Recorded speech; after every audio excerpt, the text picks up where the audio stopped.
سوشل انجینیرینګ د سایبر حملو یو قسم دی او نن سبا ډیر شي خلک هغه د دې حملې ښکار کیږي او دا ډیر موثر حمله په دې کې سایبر حملاور داسې چلو کوي چې د انسان نفسیات سره لوبي کوي. انسان نفسیات هغه استعمالوي په دې طریقې سره د انسان پټ رازونه پټ معلومات خفیه ډیټا هغه د هغه نه پټي یا حاصله. انټرنیټ کې تاسو ته مثال درکوم یو حمله اور دی هغه تاسو اکاونټ کول غواړي هغه تاسو له داسې طریقه هغه په منظر پیش کی یو طریقه جوړه کی فیک ویب سټ جوړ کی یا ایمیل هغه جوړ کی هغه ته درسین کی اول ستا اعتماد هغه واخلي ستا سره په سوشل میډیا انباکس کې ستا سره خبري وکي او ستا اعتماد هغه حاصل کی بیا هغه ته چې دا سټیپ فالو کا نمبر 1 نمبر 2 نمبر 3 بالکل آسان سټیپ هغه ته ورکی ما دغه شان ویب سټ ته نوې می جوړ کړی دی نوې کمپنی دا او زه کی ووي ورکوم یعنی انعام ورکوم اولنې که زه د دې امبیسډر جوړ کوم نو زه به هغه له دومره لکه انعام ورکوم او د ته چې اخرنی سټیپ ته فالو کا او د ذهن بیخي دوک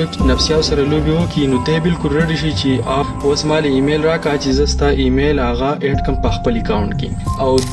دا خیالي چې زه د ایمیل اډ کوم دا خپل پروفایل کې اډ کوم د ذهن دومره دوکه شوی نفسیات دومره مجبور کړی چې د هغه ایمیل راوړي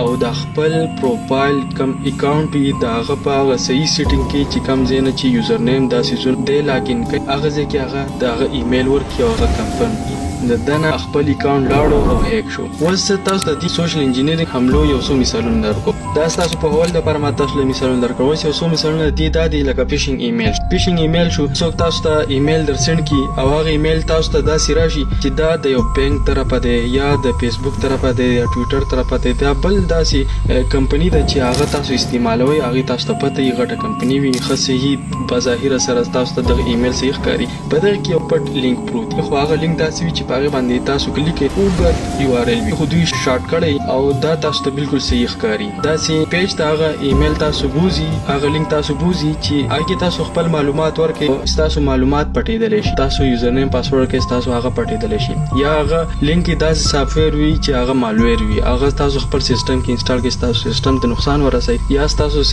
سیستم نه خفیه معلومات هغه پټي. وس بل مثال د دې د ویشینګ کې تاسو ته کال راشي فون کال راشي او اچانک کال وي او یا بینک طرفه تاسو ته کال درشي چې تاسو دا معلومات زموږ سره شیر کړئ کني تاسو اکاونټ به بنديږي تاسو بالکل نفسیات هغه ګډوډ شي او تاسو نفسیات په وجه باندې تاسو مجبور شئ او هغه معلومات ورکړئ خپل پین کوډ ورکړئ یا نور داسې کریډنشل معلومات هغه غوښله ورکړئ په فون کال باندې دې ته ویشینګ ویل شي. بل دی بایټینګ کې داسې چلو چې دغه حملاور داسې چلو کې چې یو قیمتي سیزي هغه په پبلک پلیس کې عوامي ځای وي الته کې هغه کیږي فار ایگزامپل یو اس بي شو یو اس بي الته کې خو وسل ته څوک راشي دغه یو اس بي وویني نو خامخا د یو اس بي برالي او خپل سیستم کې بیک دي نو هغه چې دغه یو اس بي راوالي خپل سیستم ته وردن کی نو د سیستم چې کوم معلومات هغه د دنيسته پټ شي دې ته بایټینګ ویل شي. اوس د دې سایبر حملو نه تاسو څنګه بچ کیږئ نو د ټول نه غټ احتیاط پکار دی چې تاسو کې اویرنس راشي